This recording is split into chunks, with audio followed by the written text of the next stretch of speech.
Je me doutais de rien du tout. Larissa dit avoir été filmée à son insu dans le logement qu'elle louait pour une soirée entre amis. La caméra cachée qui la filme sous la douche, elle la découvre par hasard.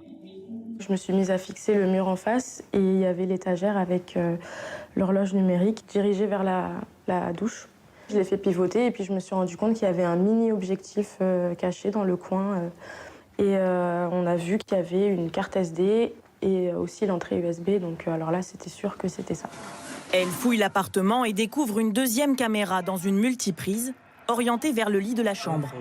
Elle récupère les cartes mémoire et une fois chez elle, visionne ce qui aujourd'hui la traumatise. C'est vraiment très gênant. Donc imaginez un petit peu, vous vous voyez nu. Et franchement, je suis restée bloquée comme ça pendant des heures. Je me suis dit, mais attends, il a vu ça? Alors que je lui ai jamais autorisé. Larissa accuse le propriétaire du logement. Il est ici filmé par sa propre caméra, alors qu'il semble la replacer face au lit. La jeune femme a porté plainte et transmis ces images à la police. Le propriétaire du logement, lui, a été entendu par les enquêteurs. Il reconnaît avoir caché des caméras, mais uniquement pour éviter des vols, selon lui. Je me suis sentie salie, en fait. Je sais pas, je me suis sentie vraiment dégoûtée, un profond dégoût. Contacté par mail, Airbnb, qui hébergeait l'annonce du logement, dit prendre l'affaire au sérieux. Nous avons immédiatement suspendu le compte de l'hôte en question. Nous avons apporté tout notre soutien aux voyageurs, y compris en effectuant un remboursement complet. La presse se fait régulièrement l'écho d'affaires comme celle-ci. Il cache une caméra espion dans la chambre du chalet qu'il louait.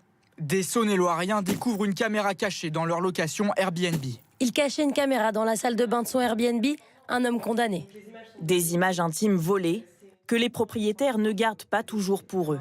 Il arrive aussi parfois, et c'est ça qui va souvent placer les victimes dans des situations de grande détresse, que ces images soient diffusées sur Internet, notamment sur des sites pornographiques. On sait qu'une fois que les images sont diffusées sur un site, eh bien, elles sont reproduites sur d'autres, et c'est très compliqué pour les victimes d'obtenir leur suppression.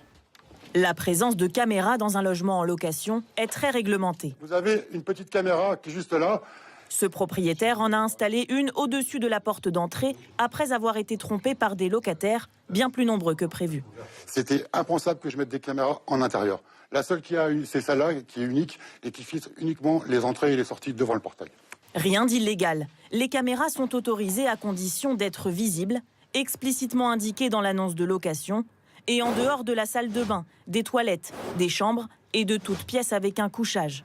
Un propriétaire qui filme ses locataires sans les prévenir et si ces images sont à caractère sexuel risque 2 ans de prison et 60 000 € d'amende.